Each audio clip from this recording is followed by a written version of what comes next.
La fragilidad no está asociada a la baja resistencia o a la poca capacidad de carga como regularmente pensamos. ¿Por qué? Porque todo el mundo cuando hablamos de fragilidad seguramente piensan en su corazón sensible y amante, y que si les dan un revés ya chafio, La física. ¿verdad? No. Y eso tiene que ver, porque si lo ven en términos del concepto de fragilidad, implica que estamos dándole, como va a ocurrir acá, y va a aguantar y aguantar hasta que revienta. ¿Eso les trae a la mente algo? O sea, que sí aguantamos, pero cuando esto llega a su nivel, revienta, ¿sí o no, Alex?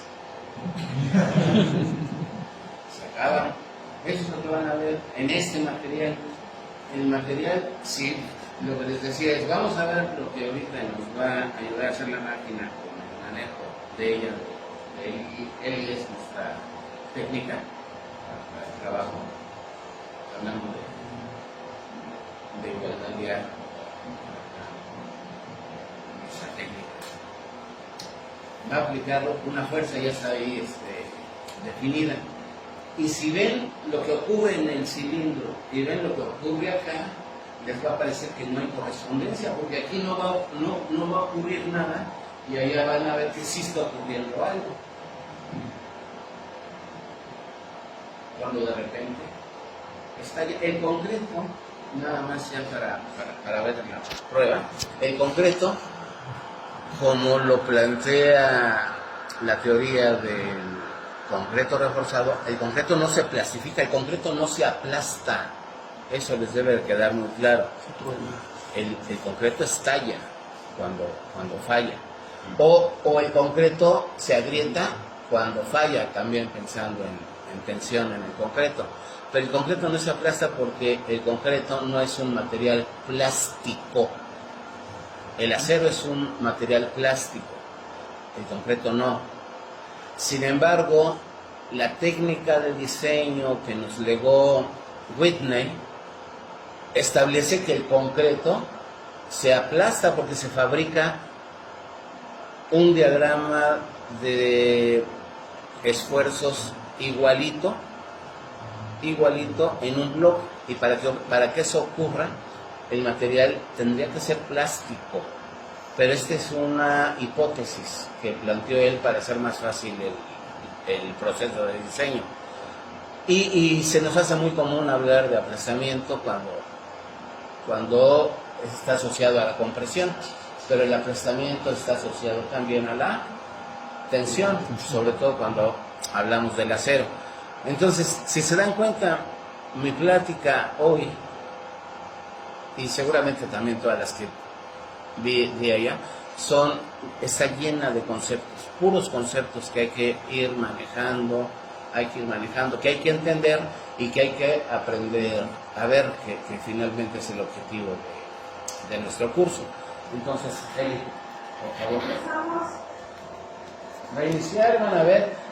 El instrumento con el que estoy midiendo está asociado a todo el sistema, por eso van a ver que ahí aparece un comportamiento. Ahí lo que están viendo es cierta linealidad entre carga y desplazamiento. O sea, es casi una recta. Y digo casi una recta, ahí se va volviendo más recta porque aquí esto está lleno de basura, todo lo que le pasó a esto, ahí aparece. Pero ahí va. Y vean qué es lo que está pasando y qué le está pasando a qué. Dirían nada, sí, le está pasando eso, pero no se ve, por eso el argumento de fragilidad. Vean.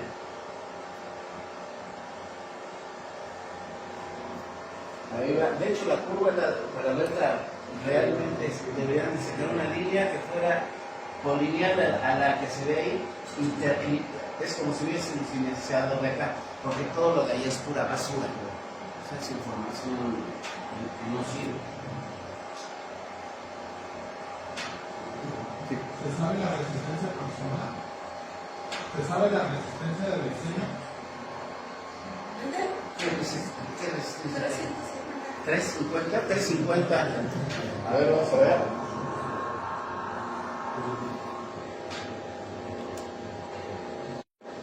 De hecho, la carga va de 32 toneladas. 32, 33, 30, 10, una tonelada es mucho. Ahí estamos hablando ya de 30 y tantas toneladas, 5 toneladas.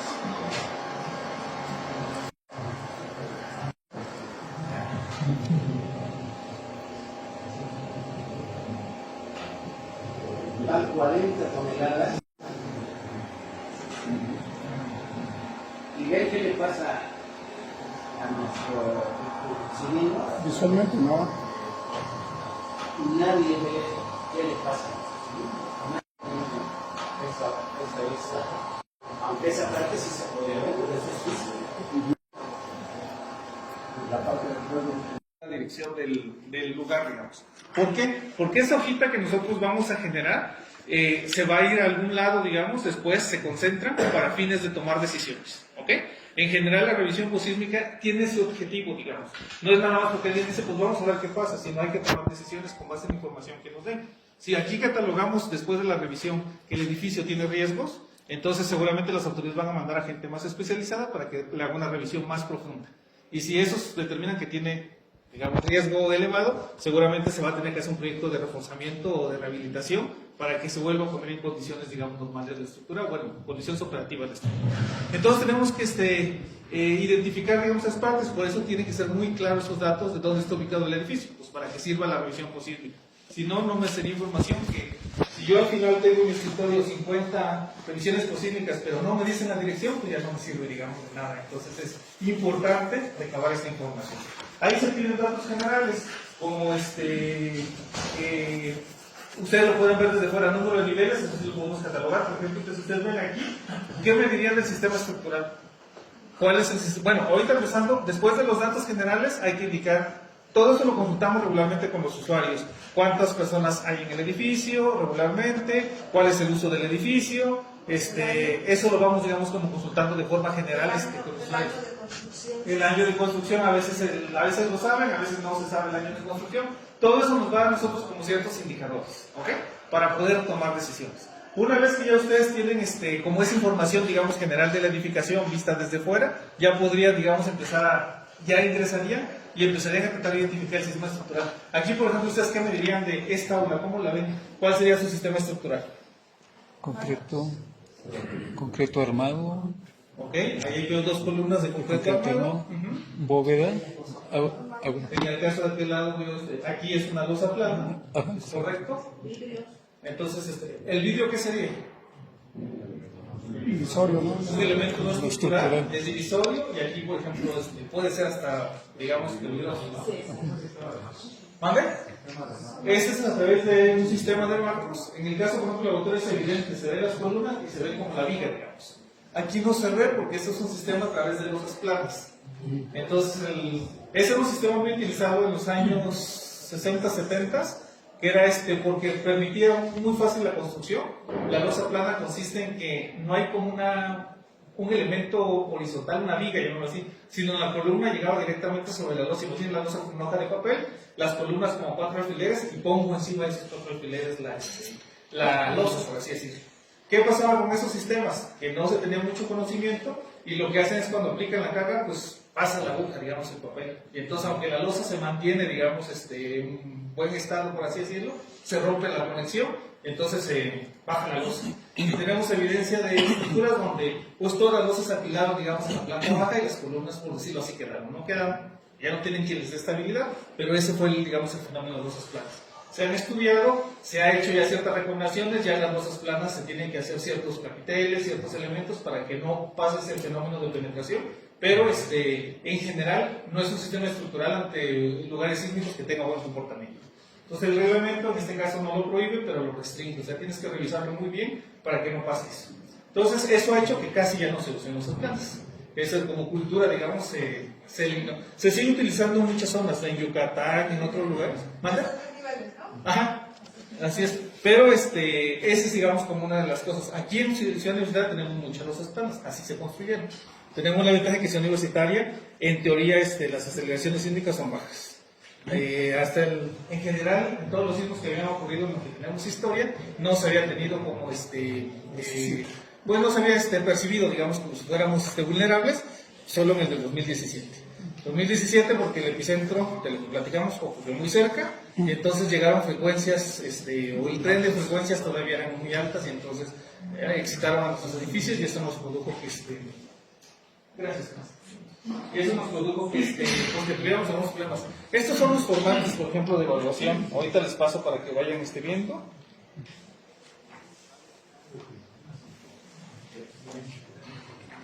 Aquí la mampostería no es estructural y no tiene su junta. Se los voy pasando directamente. Sí, por ejemplo, aquí, este muro divisorio, esta mampostería, no estructural. Y me preguntaban algo. Que no tiene su juntita que decían que debería tener la junta, ¿no? Porque en aquella época no se le ponía la junta para que no afectara la estructura. Ah, es correcto. Que Sí, se separara, era mi duda. Sí, desafortunadamente muchas de las edificaciones se construyeron así. Sí, okay. Se tenía antes la creencia, lo mencionó el maestro José Antonio, de que nosotros calculamos desde el punto de vista de estructuras las vigas y columnas y las diseñábamos. Y decíamos, y si ahora le adiciono el muro, le estoy dando mayor rigidez y entonces eso es como un sobrante. Le estoy dando cierta resistencia más a la estructura. Así se conceptualizaba y decían, pues no pasa nada. Lo que hemos descubierto con el tiempo es que esa columna que ahora la restringí y originalmente no estaba restringida, se comporta diferente a lo que yo esperaba. Y entonces no es adecuado su comportamiento y por eso ahora sí estoy obligado a separarlo. Hacer un muro más chiquito, por decirlo así, que esté separado con cierto tipo de material, de tal manera en que yo pueda permitir que mi columna se desplace como yo lo había considerado en el cálculo estructural. Perdón, otra pregunta. ¿Cuál sería la holgura o el estándar para ponerle la separación con neopreno, con...? Eso en teoría depende de la altura de la estructura y del cálculo. ¿Cómo lo voy a calcular? Con base en el desplazamiento que va a tener mi estructura. Yo tengo que garantizar que cuando usted desplace, pues el muro no lo detecta. Okay. Es aproximadamente, depende de la rigidez que tenga mi sistema, depende de del espesor. Pero son como 5 centímetros. Okay. Muchas gracias. Y eso se puede rellenar con algún material, así como dijo, también a veces le ponen poliuretano, y con eso, digamos, se cierra. Y se hace una preparación para dejarlo que se vea, digamos. Okay. Porque no queremos también que se vea del otro lado, digamos, que quede la línea de luz que entra en las estructuras. Okay. Entonces, bueno, pero depende de qué tan flexible sea mi sistema, cuánto se va a desplazar, porque yo tengo que hacer que el muro no le detenga ese desplazamiento. Ok. ¿Ok?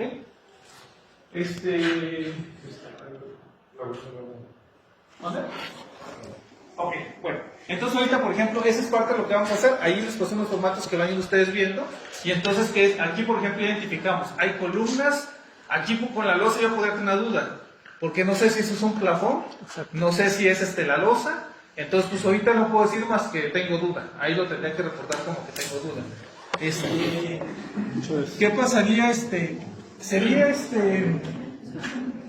deseable, digamos, para todas nuestras edificaciones, que antes de que ocurra un sismo, como dijimos, nosotros empezáramos a hacer este ejercicio, de ver un levantamiento, digamos, estructural más a conciencia, en el cual empezara yo a identificar esas cosas. Por ejemplo, seguramente alguna vez en la vida le han hecho un mantenimiento a las lámparas, y cuando están haciendo el mantenimiento yo podría acercarme y ver qué tipo de losa hay, ¿no?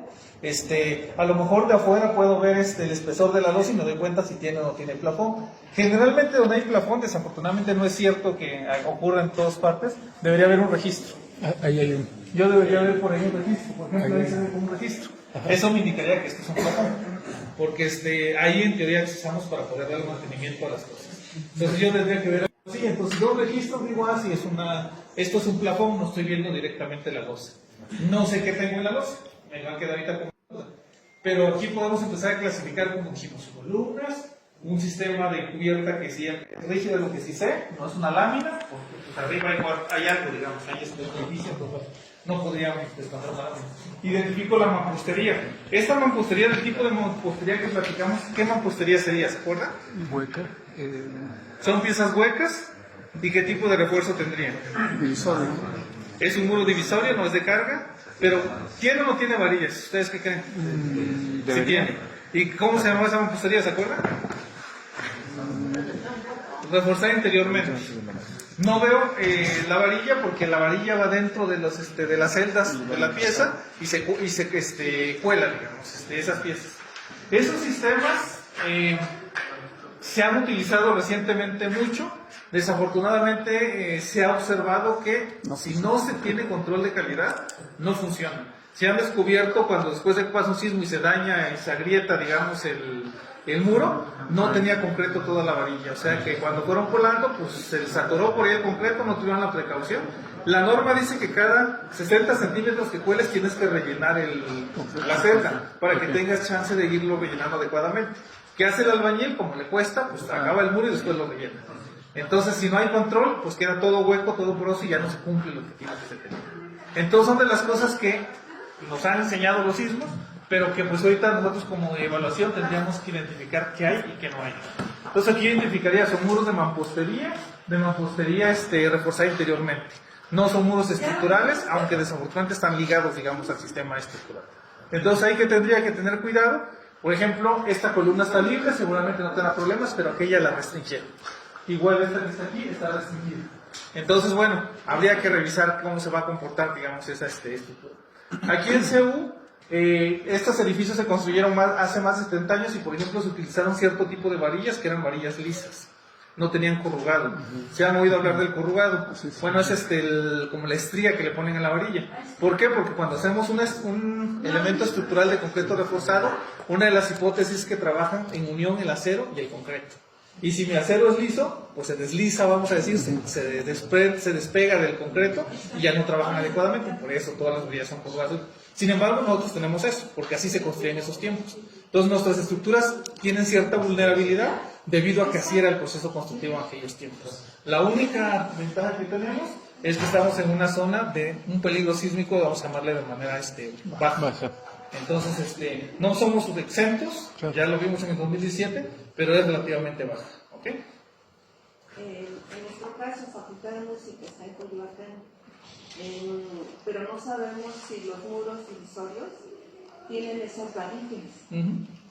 O sea, al momento de reportarlo, lo reportamos con desconocimiento. Sí, por eso les decía, ahorita pues sí, no sabemos, en una inspección así posísmica es no sé, pero podemos estar trabajando antes del sismo. Hay unos equipos, no nos trajimos, ¿verdad? Que le llamamos, se llama el pachómetro. Había comentado por un profesor del Hilti. Si lo traes, muéstranos, por favor. Donde con esos equipos nosotros, hagan de cuenta que fuera mi equipo, y lo voy pasando en la mampostería, y va pasando el equipo, y cuando detecta cero, se lo prende una luz roja. Y lo sigo pasando, y ya se apaga la luz roja, y lo voy pasando, y otra vez detecta cero, y se vuelve a prender, digamos, la luz roja. Y luego lo paso en el otro sentido, y justamente pasa lo mismo. Y con eso me doy una idea de que sí tiene varilla, para empezar. Y luego, más o menos, el diámetro de la varilla. Con los equipos que manejaba que ahorita nos van a mostrar, son equipos Hilti, son muy precisos, tienen mucha información y te permite tener incluso estimar el diámetro de la varilla con cierta precisión. En nuestro caso, nosotros ahorita para empezar podríamos empezar haciendo esos equipos, son muy baratos, vale como 8,000 pesos este equipo que les dije, y lo podemos empezar como a identificar qué tipo de, si tiene o no tiene acero de refuerzo. Ya nos da, digamos, un parámetro, nos sirve también para ver en los castillos y para identificar, digamos, en las columnas. ¿Ese equipo ¿Mande? ¿Cómo se llama? Sería en ese caso la marca era Hilti, pero ese es un equipo para detectar acero, le dicen pachómetros, así es como su nombre, digamos, coloquial, pero pues sirve para detectar acero. Hay diferentes marcas, de las marcas, digamos, como más reconocidas o más buenas, es la marca Bosch. Okay. Entonces, son equipos muy sencillitos, parecen como una paleta y nada más lo vas arrastrando. Yo una cosa, se van a reír, muy básica y muy... compré un imán muy potente en 1,000 pesos y lo paso en el muro y se pega y ahí voy viendo. Es algo muy económico, pero lo mejor es lo profesional. Hay imanes que inclusive se pegan a la losa tan potentes que se pegan en la estructura atravesando el concreto. Sí, Digo, por cuestión de recursos. No, pero lo mejor es uno profesional. Sí. Eso, incluso hay revisores que tienen muy buen oído y digo, no te van a decir, pero sí se siente que está el concreto, ¿no? Okay. Si vas golpeando, se siente dónde está el concreto y donde no hay concreto, identificas que sí hay al menos la celda rellena, digamos, y que uno esperaría que tuviera varillas. Exacto. Entonces ya, bueno, son dispositivos que te permitirían hacer, y la idea sería, como universidad, y es a lo que se está apostando, a que vayamos preveniendo.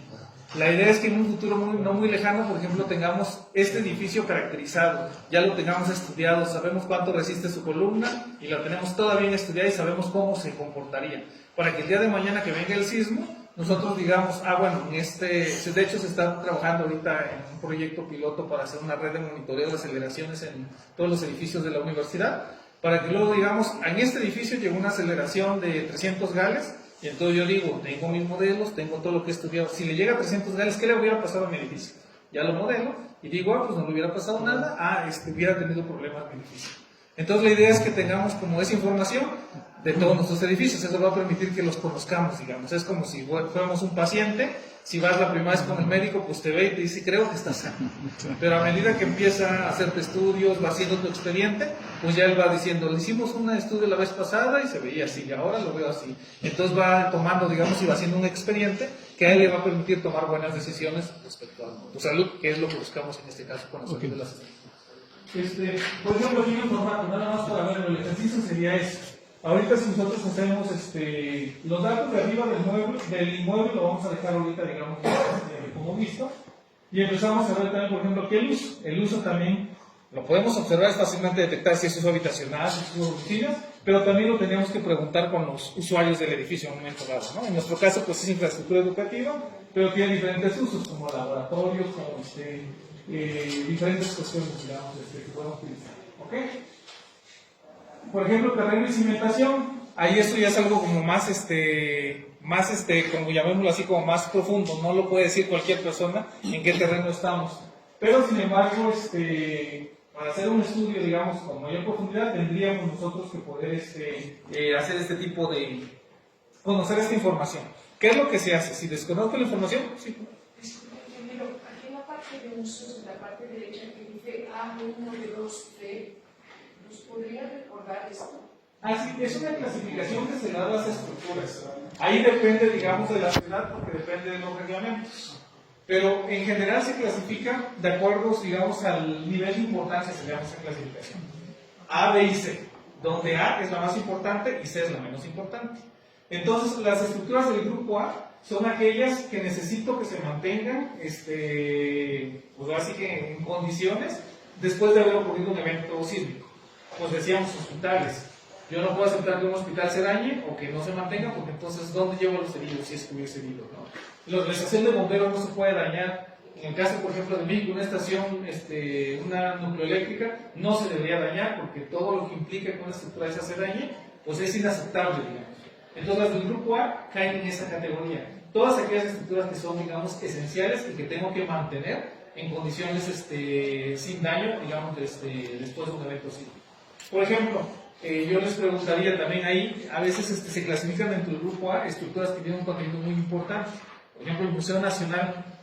Si se llegara a colapsar el Museo Nacional, vamos a perder ahí esta información importante que no queremos que le pase. Ese se clasifica también como el grupo A por su contenido valioso que tiene, digamos, la estructura. Entonces, esas son del grupo A. Del grupo B serían como las estándar, digamos, las de uso normal, edificios de oficinas, de viviendas, donde si se llegan a dañar o deja de estar operativa, pues no pasa más que evacúas a la gente que ahí estaba laborando, pero no pasa mayores porque no era algo que se utilizara para otras cuestiones, digamos. No es un hospital, no es otro tipo de instalaciones. Y la del grupo C regularmente eran estructuras como provisionales. Si yo estoy edificando un puente, esa estructura como una cimbra es una estructura provisional. Esa, si le pasa algo, pues le pasó, digamos. Una bodega de obra podría ser del grupo C, donde no pasa, digamos, como que no hay mucho riesgo de que la estructura tuviera algún tipo de problema, digamos. ¿Ok? Aquí trae, compañero, proyecto Kilke. Wow. ¿Una escuela entonces en qué nivel quedaría? ¿Mande? La escuela tiene que ser en nivel A. ¿Por qué? Porque el contenido que tenemos ahí es muy importante.